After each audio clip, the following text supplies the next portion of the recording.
Assalamualaikum warahmatullahi wabarakatuh. Salam sejahtera bagi kita semua. Terima kasih atas kesempatan untuk menyajikan makalah kami yang berjudul Pematuhan dan Pelanggaran Maksim Prinsip Kerjasama dalam Talkshow Radio Siaran di Banda Aceh. Kemudian salawat dan salam tidak lupa saya sampaikan ke pangkuan junjungan alam Nabi Muhammad SAW. Para pemirsa, para teman-teman peserta konferensi Kolita ke-20 yang saya hormati, izinkan saya pada kesempatan ini untuk menyampaikan hasil penelitian kami yang berjudul Pematuhan dan Pelanggaran Maksim Prinsip Kerjasama dalam Talkshow Radio Siaran di Banda Aceh. Makalah ini ditulis oleh saya sendiri, Ramli, Intan Munawarah, dan Siti Sarah. Penyampaian saya ini saya awali dengan bahwa pada setiap percakapan sering terjadi ketidakpatuhan terhadap prinsip kerjasama percakapan. Pelanggaran terhadap prinsip kerjasama ini dapat terjadi karena adanya implikasi tertentu yang hendak dicapai. Menurut Grice, 1975, bahwa suatu tuturan dapat mengimplikasikan hal lain yang tidak dinyatakan secara langsung. Implikasi tersebut dapat berupa makna tersirat atau makna tambahan yang tidak dinyatakan dalam tuturan. Mitra tutur dapat menambah makna atau menafsirkan makna yang berbeda dari suatu tuturan. Maksim merupakan unsur-unsur yang mempengaruhi sebuah tuturan, baik pematuhan maupun pelanggaran. Penelitian ini berfokus pada bentuk tuturan dengan melihat aspek pematuhan dan pelanggaran maksim prinsip kerjasama percakapan dalam acara talkshow radio siaran di Banda Aceh. Penelitian ini didasarkan pada teori Grice 1975 bahwa tentang 4 bentuk maksim yang digunakan untuk menjabarkan hubungan antara penutur dan sesuatu yang dipahami oleh mitra tutur. Keempat maksim dimaksud terdiri atas maksim kuantitas, maksim kualitas, maksim relevansi, dan maksim cara. Masalah ini menarik untuk dikaji karena dalam setiap peristiwa komunikasi, penutur dan mitra tutur berusaha saling berkontribusi sesuai dengan maksud dan tujuan komunikasi. Dalam setiap percakapan sering terjadi pelanggaran prinsip kerjasama dengan alasan-alasan tertentu atau implikasi tertentu yang hendak dicapai. Sehubungan dengan uraian di atas, penelitian ini bertujuan mendeskripsikan bentuk pematuhan dan pelanggaran maksim prinsip kerjasama percakapan dalam talkshow radio siaran di kota Banda Aceh. Dalam melaksanakan penelitian, metode yang digunakan dalam penelitian ini tergolong jenis penelitian deskriptif. Dalam hal ini, peneliti berusaha mendeskripsikan peristiwa dan kejadian secara kualitatif dan kuantitatif tanpa memberikan perlakuan khusus terhadap peristiwa tersebut. Dengan perkataan lain, metode yang digunakan dalam penelitian ini adalah deskriptif kualitatif dan deskriptif kuantitatif, atau disebut juga dengan mixed method. Data dalam penelitian ini ialah tuturan atau percakapan. Keduanya, baik pematuhan maupun pelanggaran maksim prinsip kerjasama percakapan, berjumlah 110 bentuk tuturan. Adapun sumber data penelitian ini adalah acara talkshow radio siaran dari 4 stasiun radio. Adapun tema talkshow adalah turnamen bola voli, launching rencana induk Aceh Smart Profin pameran STEMS Fatih School, dan proses pendaftaran badan hukum dan non-badan hukum. Instrumen yang digunakan yaitu tabel penyimakan. Tabel penyimakan ini digunakan untuk membantu peneliti dalam menentukan bentuk tuturan berdasarkan maksim. Alat pendukung penelitian yaitu smartphone dan earphone. Ini digunakan untuk menunjang peneliti saat mengumpulkan data penelitian. Teknik pengumpulan data, secara rinci, teknik pengumpulan data yang dilakukan dalam penelitian ini dengan mengikuti langkah-langkah berikut. Yang pertama, merekam siaran radio talk show dengan telepon cerdas. Kemudian yang kedua, mengamati dan mendata penggunaan bentuk tuturan yang digunakan. Berikutnya, menentukan tuturan berdasarkan permasalahan penelitian, yaitu berupa pematuhan maksim dan pelanggaran maksim. Berikutnya, mendeskripsikan data, dan tahap terakhir yaitu tahap evaluasi. Teknik analisis data. Dalam menganalisis data, beberapa langkah diikuti, yaitu sebagai berikut. Yang pertama, mengelompokkan data, menyeleksi kelayakan data, mereduksi data, kemudian memilah dan mengelompokkan data sesuai dengan pematuhan dan pelanggaran maksim.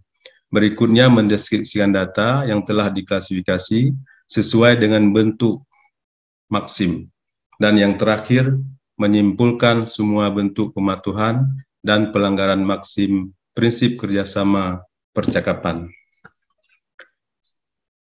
Berikutnya, hasil penelitian. Sebagai contoh, hasil penelitian pada kesempatan ini hanya kami paparkan satu contoh pematuhan maksim, yaitu maksim kuantitas, sedangkan yang lainnya ada di dalam makalah. Pematuhan maksim kuantitas ditemukan dalam tuturan antara IJ dan K, ini sebagai disebut inisial, pada acara talk show radio siaran Serambi FM 90,2 MHz. Adapun tema yang dibicarakan ialah tentang peluncuran rencana induk Aceh Smart Province. Berikut cuplikan bentuk tuturan maksim kuantitas. IJ.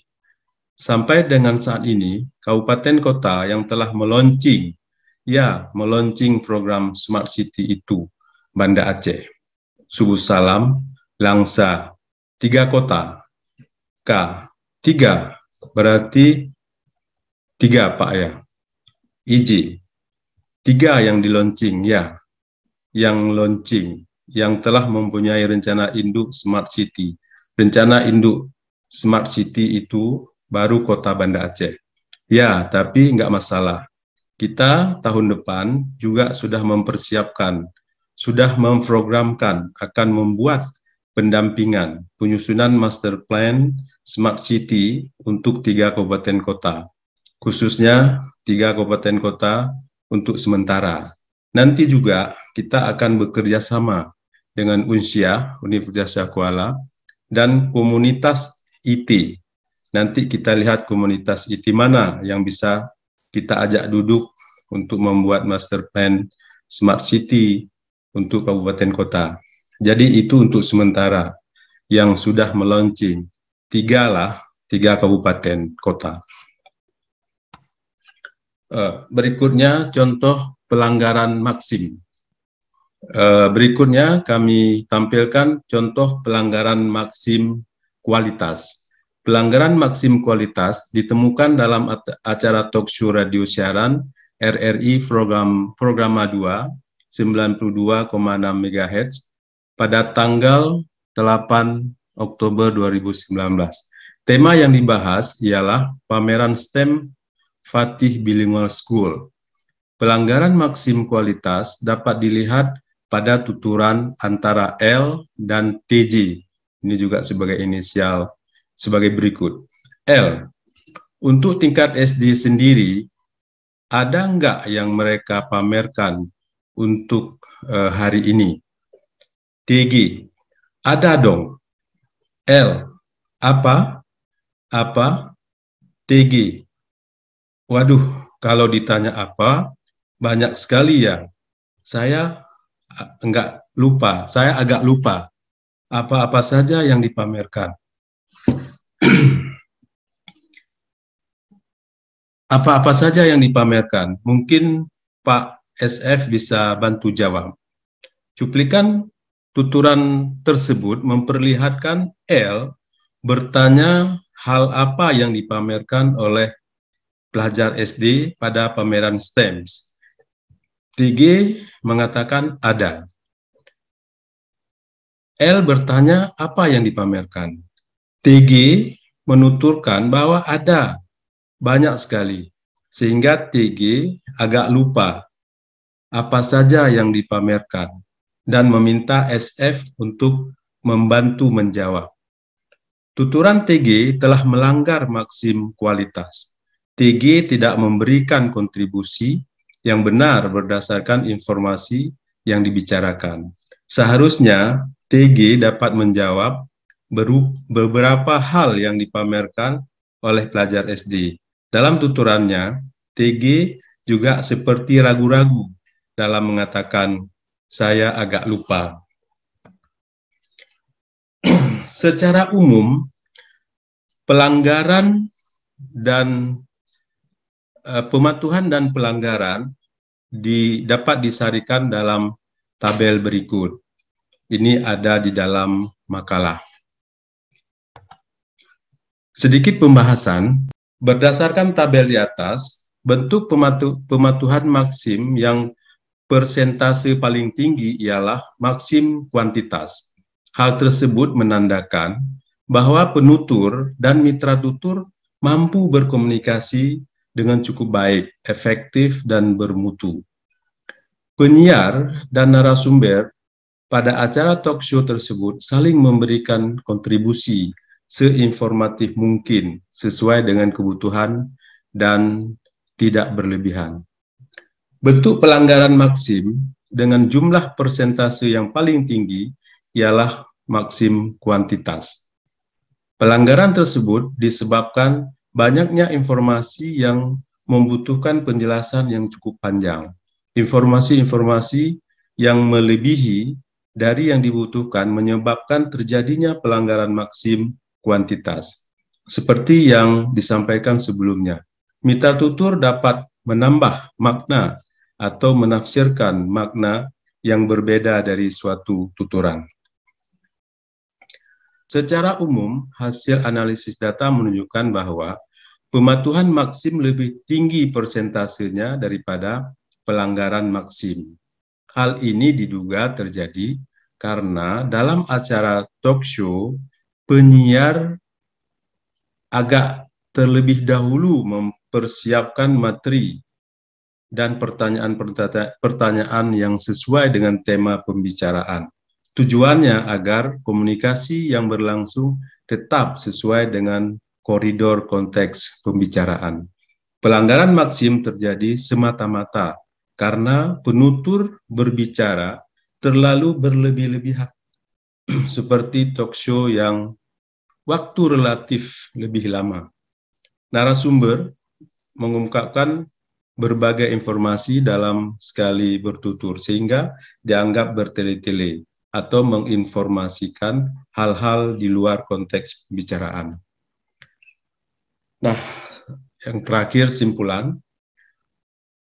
Dari uraian di atas, bahwa dapat diambil dua simpulan. Yang pertama, pematuhan keempat maksim prinsip kerjasama percakapan akan lebih membuat percakapan lebih berbobot.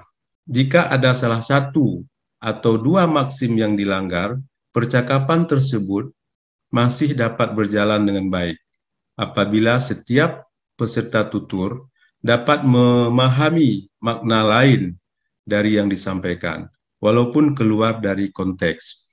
Biasanya, orang dapat mengambil simpulan sendiri atau menduga apa yang dimaksud oleh si penutur agar tetap kooperatif, sehingga percakapan berjalan dengan lancar. Hal tersebut dikarenakan adanya pengetahuan dasar atau konteks yang sama-sama dipahami oleh setiap orang. Pelanggaran maksim cenderung terjadi karena mitra tutur sering memberikan penjelasan yang bertele-tele. Penutur dan mitra tutur juga bersikap tidak teratur dengan memotong pembicaraan lawan tuturnya, sehingga informasi yang disampaikan terputus. Pembicaraan yang terjadi di luar konteks pembahasan juga dapat menyebabkan pelanggaran maksim, serta penutur yang tidak mampu menyampaikan gagasan atau pertanyaan dengan baik yang mengakibatkan mitra tutur kebingungan. Terima kasih atas perhatian. Saya akhiri. Assalamualaikum warahmatullahi wabarakatuh.